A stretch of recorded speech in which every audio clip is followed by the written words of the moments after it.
This is Oblivione by H.P. Lovecraft. When the last days were upon me, and the ugly trifles of existence began to drive me to madness like the small drops of water that torturers let fall ceaselessly upon one spot of their victim's body, I loved the irradiate refuge of sleep. In my dreams I found a little of the beauty I had vainly sought in life, and wandered through old gardens and enchanted woods. Once, when the wind was soft and scented, I heard the south calling, and sailed endlessly and languorously under strange stars. Once, when the gentle rain fell, I glided in a barge down a sunless stream under the earth till I reached another world of purple twilight, iridescent arbors, and undying roses. And once I walked through a golden valley that led to shadowy groves and ruins, and ended in a mighty wall green with antique vines and pierced by a little gate of bronze. Many times I walked through that valley, and longer would I pause in the spectral half-light, where the giant trees squirmed and twisted grotesquely, and the gray ground stretched damply from trunk to trunk, sometimes disclosing the mold-stained stones of buried temples. And always the goal of my fancies was the mighty, vine-grown wall with the little gate of bronze therein. After a while, as the days of waking became less and less bearable from their grayness and sameness, I would often drift in opiate peace through the valley and the shadowy groves, and wonder how I might seize them for my eternal dwelling place, so that I need no more crawl back to a dull world stripped of interest and new colors. And as I looked upon the little gate and the mighty wall, I felt that beyond it lay a dream country from which, once it was entered, there would be no return.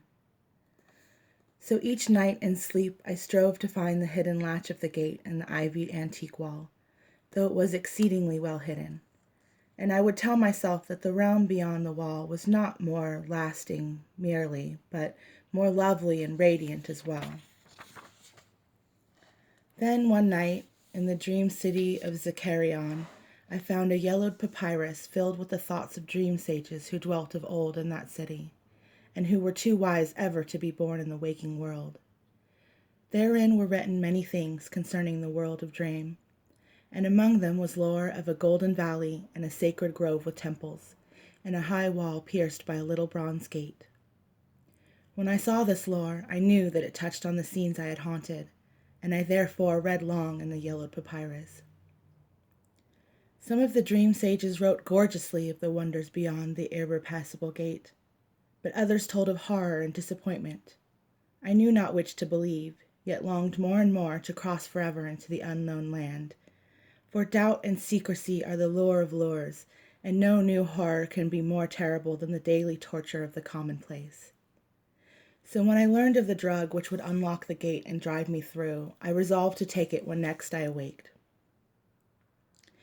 Last night I swallowed the drug and floated dreamily into the golden valley and the shadowy groves. And when I came this time to the antique wall, I saw that the small gate of bronze was ajar. From beyond came a glow that weirdly lit the giant twisted trees and the tops of the buried temples, and I drifted on songfully, expectant of the glories of the land from whence I should never return.